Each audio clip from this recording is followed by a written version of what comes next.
Dr. the Honorable Christopher Tufton, Minister of Health and Welfare.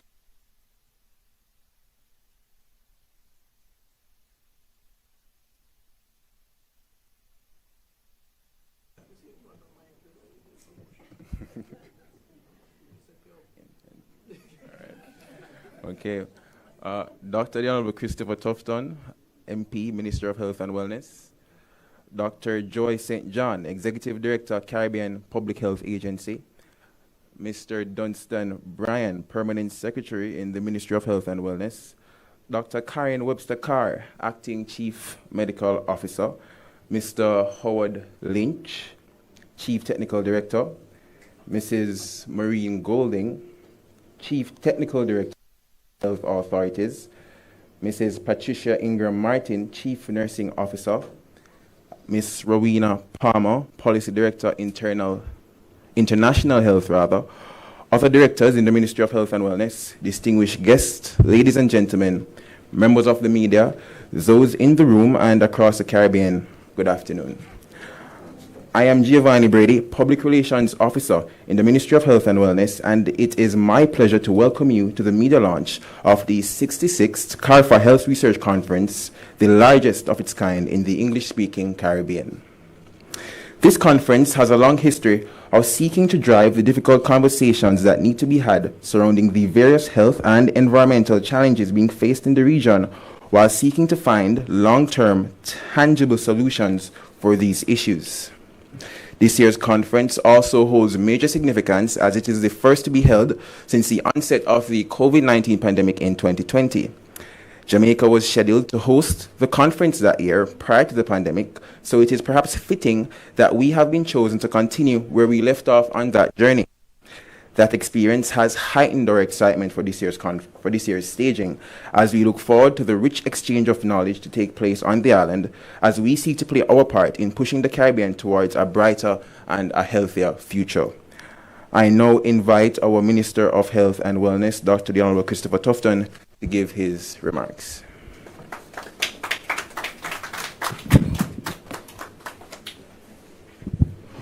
Thank you very much, Chairman Giovanni Brady, who has just made his debut as chairman of these proceedings. Member of the PR team, I can see that Stephen is spreading his wings to expose the younger people.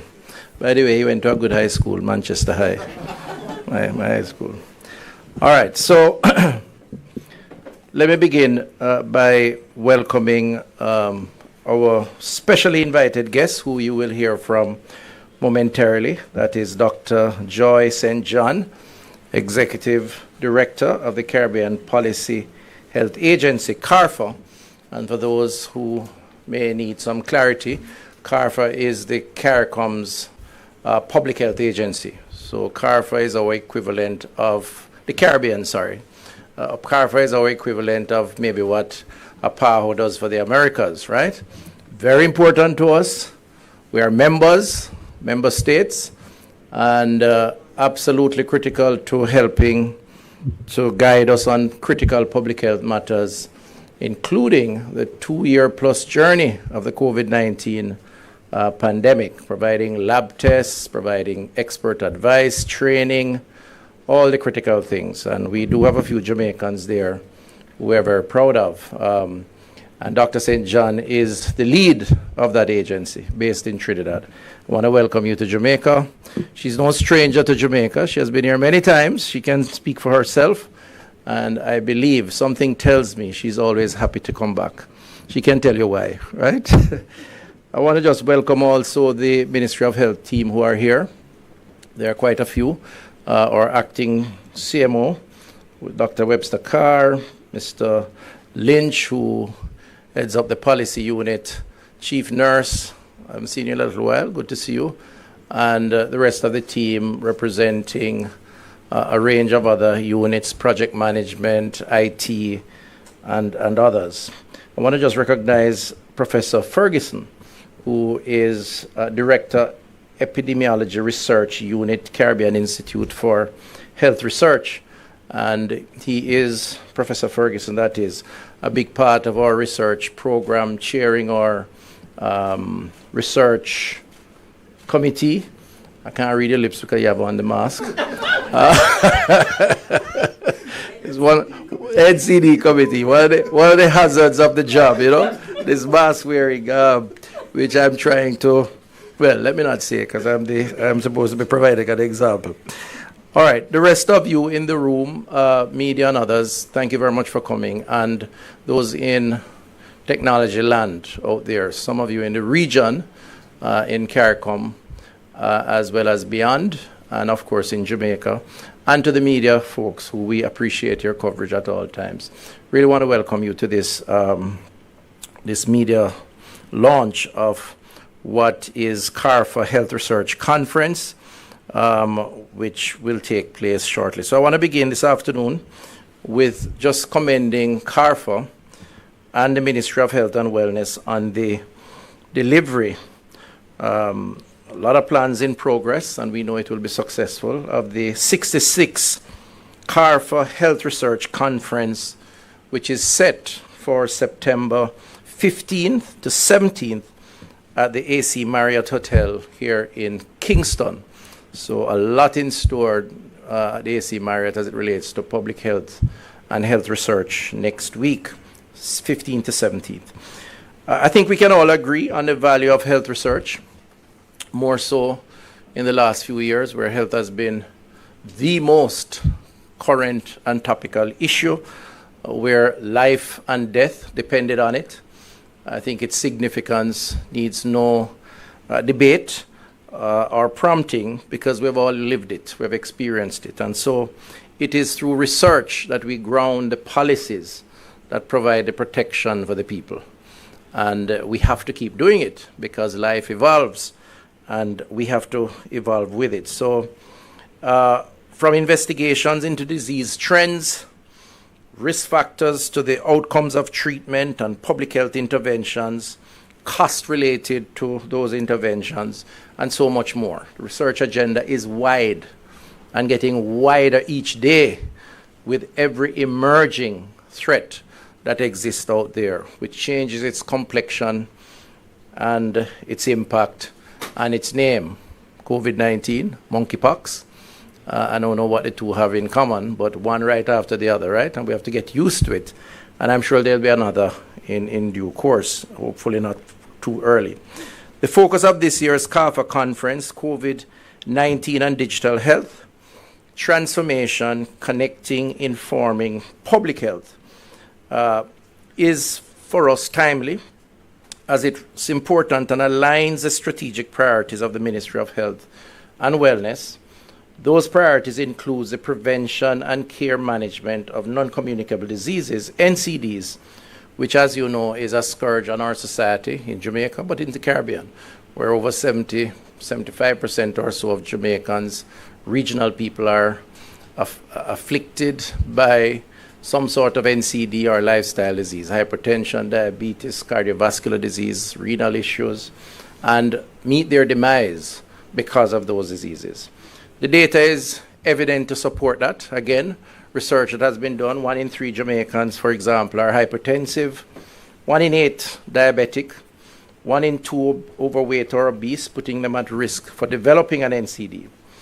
However, with interventions such as the US multi-million-dollar health system strengthening program, which the government of Jamaica, the Ministry of Health, has embarked on, we are fighting back. We are tackling the challenges of our disease profile of NCDs in a range of ways. You would have seen in this very room where we unveiled the new Spanish Town Hospital and the capital investments that we're embarking on, the largest in Jamaica's independent history, as a recognition of the importance of that challenge. And the health system strengthening program is making that attempt to ensure that health response is relevant, is applicable, and effective. The program, this particular program, financed by the Inter-American Development Bank and the European Union, together, very importantly, with supporting from the Jamaican government over the next 3 to 5 years of about 87 million US dollars, almost 15 billion Jamaican dollars, has as one of its key deliverables the build out of an ICT infrastructure to support the digitization of Jamaica's health system, including the application of telemedicine. All of this is informed by research. Or these decisions are large decisions, involve a lot of money and risks. Mr. Bolton is right there, Sean Bolton, who is our IT czar, and he knows that if we slip on some of the work we're doing, or it's not relevant, a lot of money goes down the drain. Health research is critical to that, just emphasizing the importance of this conference. Our experience of the COVID-19 pandemic has showed us the value of digitization to health system resilience, what digitization does in creating the enabling environment for safeguarding continuity of care to patients through the offer of collaborative care, cost control, and population health management. At this year's CARPHA conference, therefore, digitization is being given the sort of attention it needs, even as we provide the platform for learning and planning through knowledge and experience sharing. If you look at the agenda for this conference, we have so much in store. I mean, we are truly a one Caribbean approach in terms of the work from Trinidad, Barbados, all over, and even outside of the region, once it's relevant to our experiences. So it's about shared experiences across the region and beyond. In short, ladies and gentlemen, this year's conference, with its focus on digital health, for us it's a big deal because we are embarking on that and we have to learn as we go along. The very format of the conference, combining face-to-face with online engagement and sharing, is indicative of the changes that are required of us as we look to ICT to enhance the delivery of the highest quality of patient care in public health in Jamaica and across the Caribbean region. So, you know, sometimes we speak in research terminology. It's important that the average man listening out there understand. In other words, the University Hospital of the West Indies that have all the specialists, eye specialists, renal, kidney specialists, cardiovascular specialists, cancer specialists. We don't have one of those specialists in every hospital in Jamaica or every health center in Jamaica. So my constituency in St. Catherine, West Central, with a clinic called Kitson Town, or the Kenbaugh Health Center up in Point Hill, where nurses are and doctors are periodically, we are putting in place the ecosystem, the infrastructure, where the specialists at UWI can examine the patient at Point Hill using different devices to insert in the ears, in the nose, wherever, and can make an initial diagnosis and recommend further action to take place in a way that is accurate. Certainly consultations will follow on, but it saves time. Patient don't have to travel from Point Hill to UWI. It is efficient, and it addresses the concern in a way that perhaps would have not happened if that patient had to come in. That's the kind of technology we're talking about. We're talking about patient files not being paper-based. So when you go to a hospital, you don't have to wait until somebody go down to the filing room to find a document. Sometimes lost. Sometimes it takes days. Sometimes it's incomplete. So you don't know the history of the patient. You put that on the system every time the patient comes, and after 10, 15 years, whether they were at the health center or the hospital, you know the history. You know which medication they're allergic to. You know which medication they have been taking. You know the progression of their health status, and you are able to make a decision as to how to respond. It reduces time and it reduces cost, and ultimately the patient becomes the center of the treatment. So that's the kind of practical benefit that will flow. All of this grounded in research of one form or another. Of note, and I want to mention this one because of my experience over the last couple of weeks going to outside of Jamaica to a conference around strokes or stroke and the impact of that on our population. There are many studies, but this particular one will be unveiled. This is our sodium or salt study, which we initiated here in Jamaica and have insisted on doing, as we have done a few others. And we will be unveiling as the key results, the high points of that study, because we think it's so relevant to us. You know, we live in a country where we love salt and sweet. Am I wrong or right? Concentrated sweet, sugarcane juice in the bottle. You know that, right? What's the other name for it again? What is concentrated sugarcane juice in a bottle that we manufacture here? All of you would lose Cool Challenge quiz. No more rum.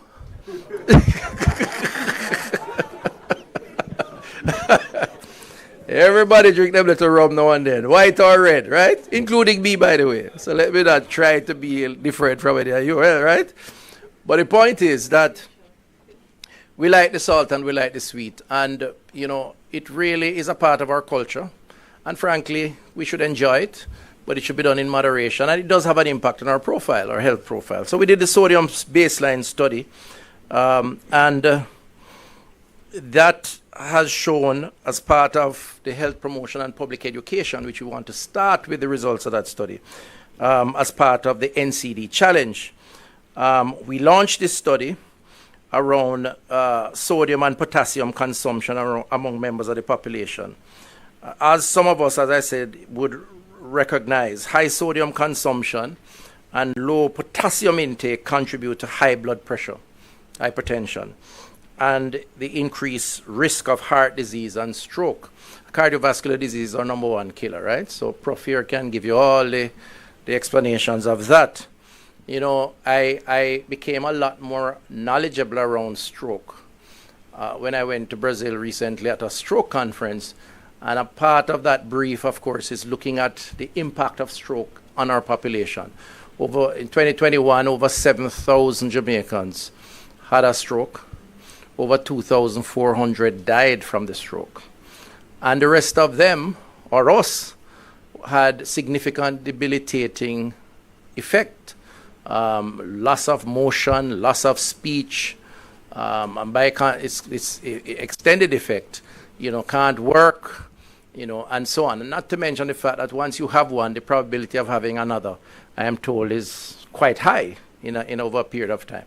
And the cost of treatment. Now, we have to put provisions in place to deal with these things as a country. We have an obligation as government, but we also have to recognize, and we have an obligation to explain to people, to Jamaicans, to citizens, to all of us, that there are ways to minimize that ultimate end, and indeed even to eliminate it. If you cut back on the salt, and the alcohol, by the way, then the hypertension may not come on, or may come on at a point in your life when you're preparing your mortality to meet your maker. Because after you have a full life, we all will die, right? We're not expecting to live forever. What we don't want is premature illness. We want to be productive during our productive years. So we have done that study, and you know, I said some time ago in a meeting around with regional stakeholders, looking at strategies to reduce salt consumption for prevention and control of NCDs in the Caribbean region. I said, to say that Jamaica has a significant high blood pressure problem is not an understatement. And even more alarming is that we are not alone. High blood pressure in our people in the Caribbean is a Caribbean-wide problem, and it is one of that threatens to become even more so a challenge unless we address the risk factors, including high salt intake. And by the way, I learned this. I'm a social scientist, not a clinical scientist, and I learned that you have salt and sweet in almost every natural thing that you eat, right? So your body naturally gets salt from. Give me one of the products, Professor. You have to talk without the boss, though. So what has natural salt in it? Certainly you have some of your regular fruits, vegetables, ground provisions, low quantities. So of course, the things that we look at are the processed foods. Processed foods is where you have the big issue. Those things in tins that are stored up. You know, I see people doing now, when they buy these things, they wash them before they put them and eat them, right? Because they're trying to get rid of some of the concentrated sodium on it. Anyway, so these are the findings of this $13 million study. This is the only one I'm commenting on. There'll be several others next week. $13 million study on salt. 67%, or 2 out of every 3 Jamaicans, consume more than the recommended sodium intake. which is about 3.6 grams daily, above the recommended level of 2 grams daily. 2 grams daily recommended. We're almost doubling that, 2/3 of the population. That's why 2/3 of the population, or certainly contributing factor, why 2/3 of the population have cardiovascular related issues, right, Doc? It contributes to it. Not the only one, but it contributes. 73% of males have higher than recommended levels of sodium intake, with prevalence highest among men aged 45 to 54. 60% of females have higher than recommended sodium intake, ages 35 to 44. And importantly, the estimated mean sodium consumption suggests a pattern of high sodium and low potassium consumption for almost 30 years, with results reported from phase 1 of the study similar to those from the Spanish Town cohort study of the 1990s. So we have longitudinal, time series of studies that gives us a trend and a pattern that shows that the situation is not getting better, it's getting worse. But so is the disease profile and the mortality rate related to that disease profile, which is why we have to cauterize. And that echoes, in a large way, the value of research. Because without that, we would be a runaway train, not recognizing the crash up ahead. At least the public can be aware that this is the likely consequence. And I tell you, I get too many requests from persons about support for their auntie and their grandmother, and in some instances, even young people who are faced with this eventuality, which oftentimes can be avoided. So the study is suggesting that the majority of adult Jamaicans have an issue, and we have to continue to do the work. We have to continue to provide the information, so public education is key, and use that information to influence policy. Ultimately, that's what it's all about. Take the data, so when we make an announcement, as I believe we ought to, in an activist advocacy way as government, which I think government must play a greater advocacy role beyond the policy alone. We must talk to people about things around knowledge of the consumer through front of package labeling, around school nutrition to restrict some of the foods that our children are eating, which develops into bad habits and premature illness, around less sugary drink, around managing alcohol consumption and underage drinking, and I could go on. It really is an attempt, in the first instance, of using the research information to push best practices so people can enjoy better quality of life and reduce the risk of the cost associated with illness, the cost and the hurt associated with the loss of a loved one. So research is powerful, and our policymakers depend on research. And here in the Ministry of Health and Wellness, as is the case with CARPHA, we embrace research, sound research, good, sound methodology. And we speak from the data. We don't speak only in anecdotes. And therefore we stand, I was going to say stand firm, but let me not use that word. We stand on solid ground. Much better.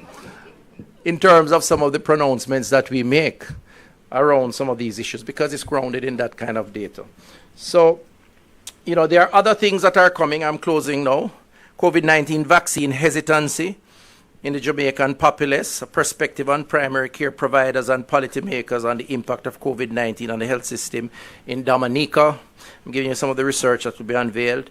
Psychological effect of COVID-19 on Trinidad's healthcare workers in primary care during the pandemic. And I could go on and on. There is a list of research topics that are going to be unveiled and discussions had that will benefit the Caribbean in terms of moving this process forward. On a final note, I want to say that one of the highlights of the conference will be the launch of Caribbean Moves. And I have to mention it because this is personal to me. It's near and dear.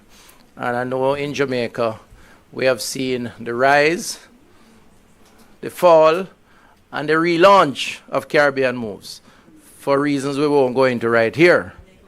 Jamaica Moves, sorry.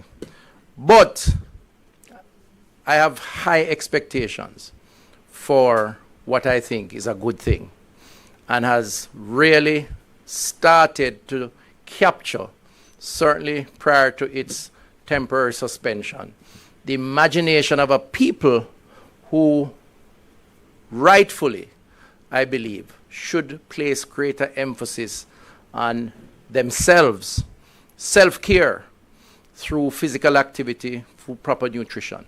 And what Jamaica Moves was, and I hope it will be with the relaunch, is an attempt at tapping into the positive aspects of our culture, the music, the colors, the festivities, and leaving out the aspects that creates excesses that lead to a disease profile that we currently have.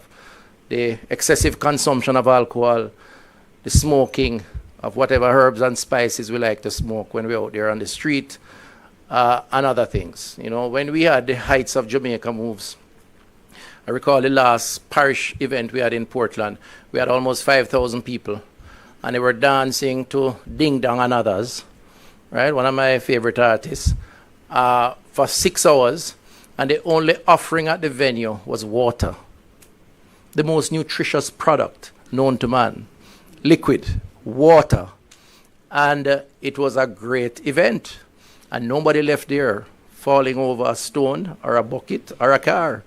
And the possibilities of accidents occurring were almost minimal, if not totally absent.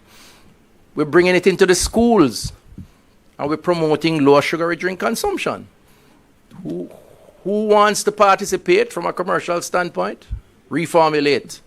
We're not leaving anybody out. But the children must get the best nutrition so they don't get premature illness. So Jamaica Moves is back, but more importantly here, Jamaica Moves has had some influence, not just on Jamaica, but on the region.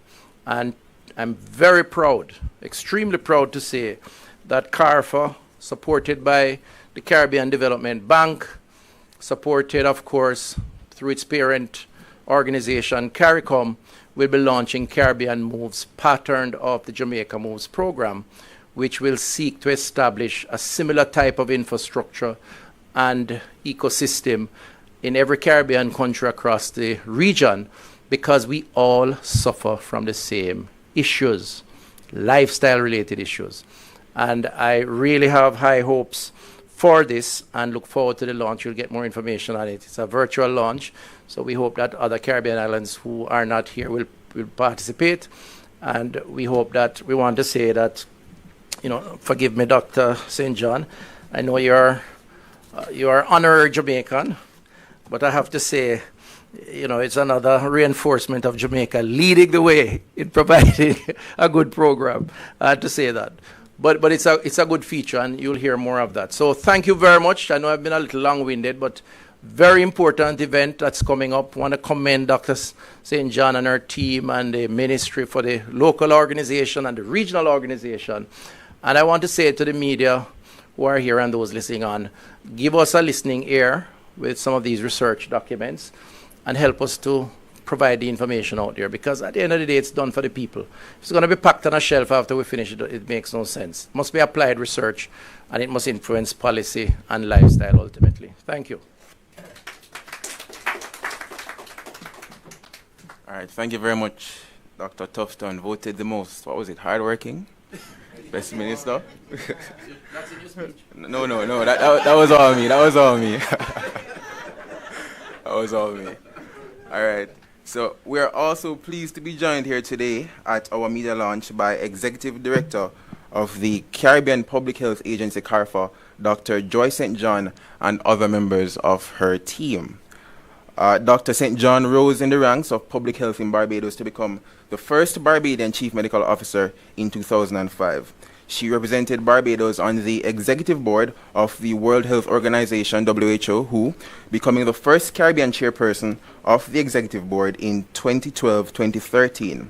In July 2019, she became executive director of the Caribbean Public Health Agency, CARPHA, and led the Caribbean and led the CARICOM regional public health response to the COVID-19 pandemic. We now invite Dr. St. John to bring her remarks.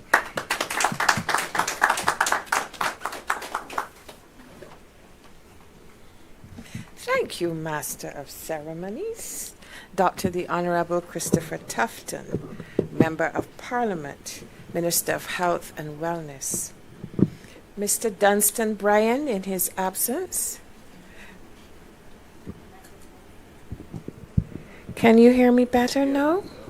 Okay. Mr. Dunstan Bryan in his absence, my favorite permanent secretary of the Ministry of Health and Wellness, Dr. Karen Webster Carr, Acting Chief Medical Officer, Mr. Howard Lynch, Chief Technical Director, Ms. Maureen Golding, Chief Technical Director of Regional Health Authorities, Mrs. Patricia Ingram Martin, Chief Nursing Officer, Ms. Rowena Palmer, Policy Director for International Health, Directors of the Ministry of Health and Wellness, distinguished guests, ladies and gentlemen, members of the media, a full page of salutations. Good afternoon. Thank you to the media for accepting this invitation to help disseminate the good news happening right here in Jamaica. This occasion is a remarkable one. The 66th CARPHA Annual Health Research Conference is the first hybrid conference in more than 6 decades of its hosting. CARPHA is very happy to host a conference in this format because it affords us the opportunity to reach far more participants than we normally do with the on-site face-to-face format. CARPHA is passionate about showcasing and encouraging the conduct of research in the region. In 2020, soon after the COVID-19 pandemic was declared, the environment and epidemiological status did not allow us to meet in person in Jamaica. So that is why last year, for the 65th Annual Health Research Conference, a decision was taken to allow CARPHA to use the digital technology to safely celebrate the region's research excellence in spite of an ongoing pandemic. In the coming days, there will be several pre-conference meetings as scientists and public health practitioners from many disciplines take advantage of the beauty of Jamaica to convene and discuss their plans for regional action. Then the conference begins, and we have a chance to enjoy the research findings that will be presented by our very own researchers, students, young researchers, as well as research stalwarts. The good thing about this conference is the perfect blend of youth and experience, which makes for an exciting glimpse of the Caribbean from a researcher's perspective. In keeping with the tradition of celebrating research excellence, every year CARPHA honors health professionals who have served the region and contributed tremendously to the advancement of the Caribbean health and specifically public health status. This year's awardees are Dr. Victor Blanchett and Professor Suramani Harding. We will also use this opportunity of the face-to-face setting to honor last year's awardees, specifically Professor Denise Eldemeyer Shearer.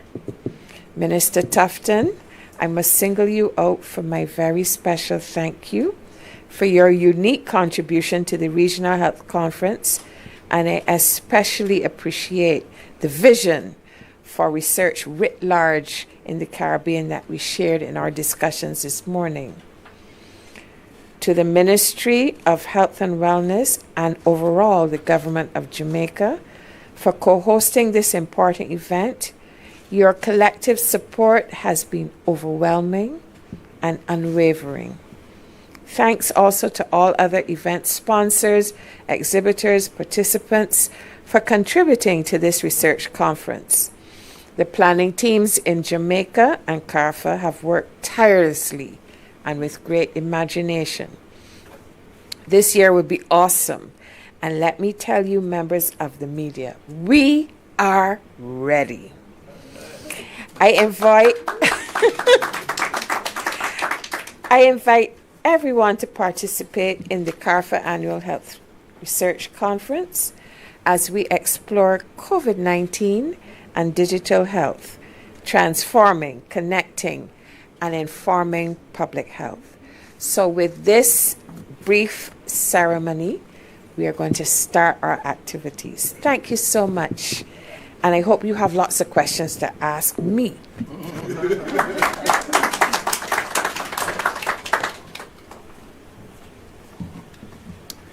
All right, thank you very much, Dr. St. John. We now invite questions from members of the media, both in the room and online. Those online can use the raise hand feature on Zoom and wait to be acknowledged.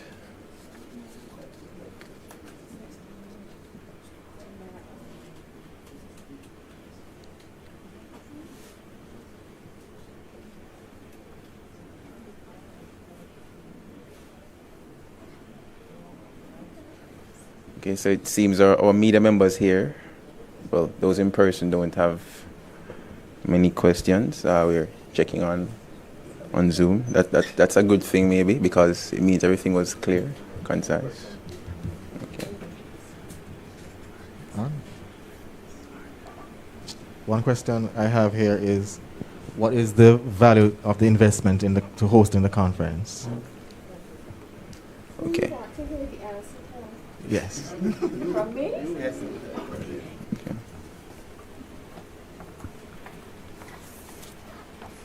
The investment allows for a few things. One, are you listening to me? One, there is this whole issue of people coming into your country, and it's not just the people who will come from the 15th.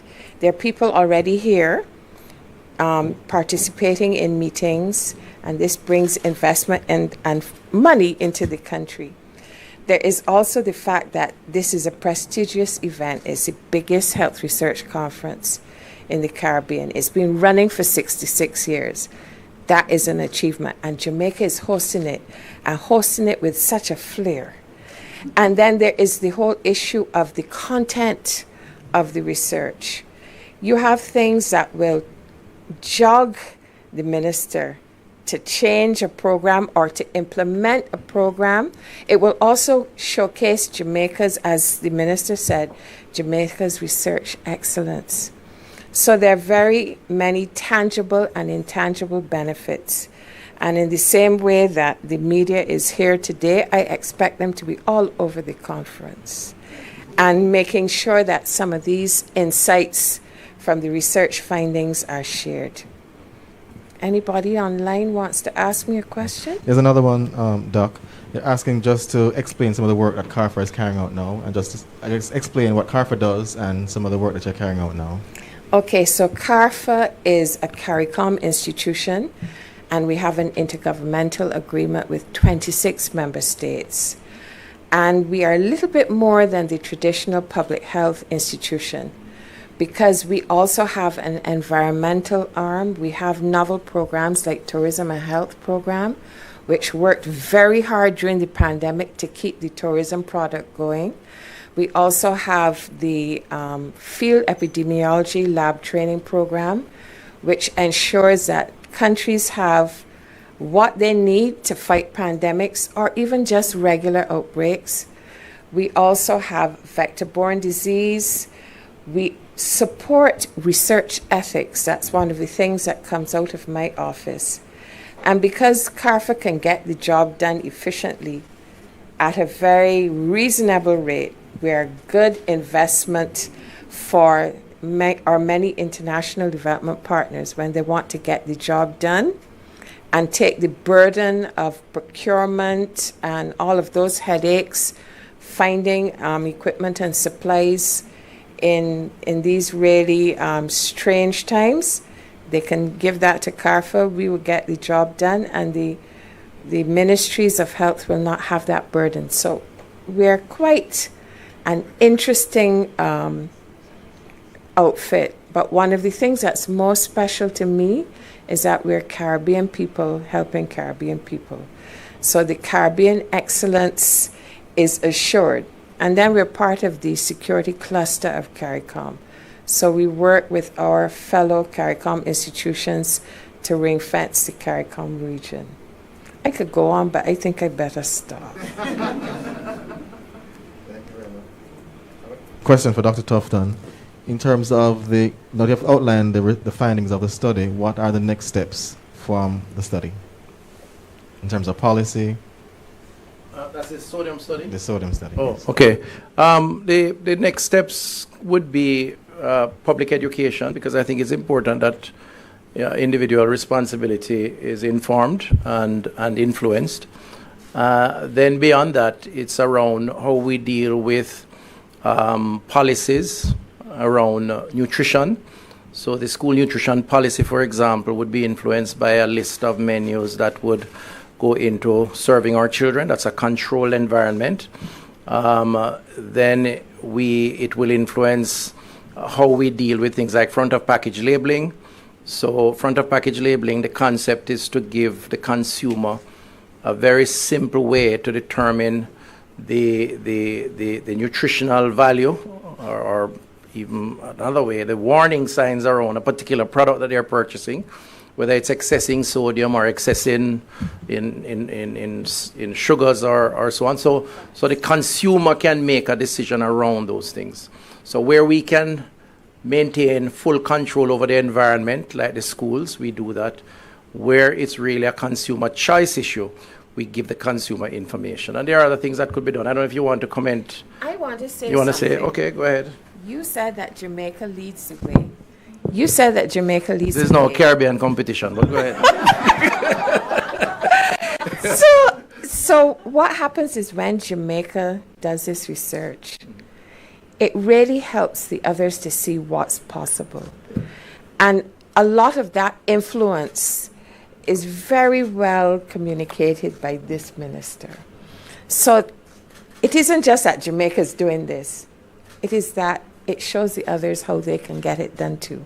So it always helps the region. So that's what I wanted to And she doesn't mind that I give her a hug, by the way. So. No, Dr. St. John is correct. We learn from each other. I mean, we pride ourselves in doing what we think is important, and I think I have a lovely team here, a team that is willing to execute.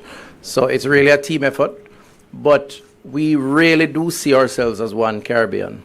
And so a sodium study like this could easily be transferred to other environments, given that they consume the same foods and they have the same health profile. So the same school nutrition policy can be influenced, and I could go on and on. So you're absolutely right. You're taking the regional look. That's your critical role, and I appreciate, and we appreciate that. So it can be extended far beyond the Jamaican shores. So in a sense, that's the benefits of collaboration. All right. I have Parliament, but if you have any other, no? Those are all questions. Okay. Would you like anything else to add, or no? Mr. Chairman, would you like to bring closing remarks? You have a script, right? Okay.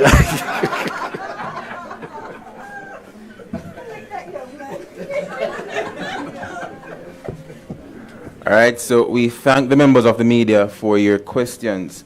As has been alluded to throughout the course of this media launch, technology and our ability to tap into the advancements of digital health to improve patient care is key to our region's growth. We hope this year's conference will form a platform and be a key driving factor in this regard for not only ourselves, but for all future generations. Thank you to our Minister and Dr. St. John, members of the media, and our colleagues in health for joining us at our 66th CARPHA Health Research Conference media launch. We look forward to your participation over the course of the conference, including at our town hall meeting on Tuesday, September 13 at the UWI Mona, Caribbean Moves launch on Wednesday, September 14 at the Emancipation Park in Kingston, and our Health Research Conference from Thursday, September 15 to Saturday, September 17. Have a wonderful rest of afternoon. Thank you.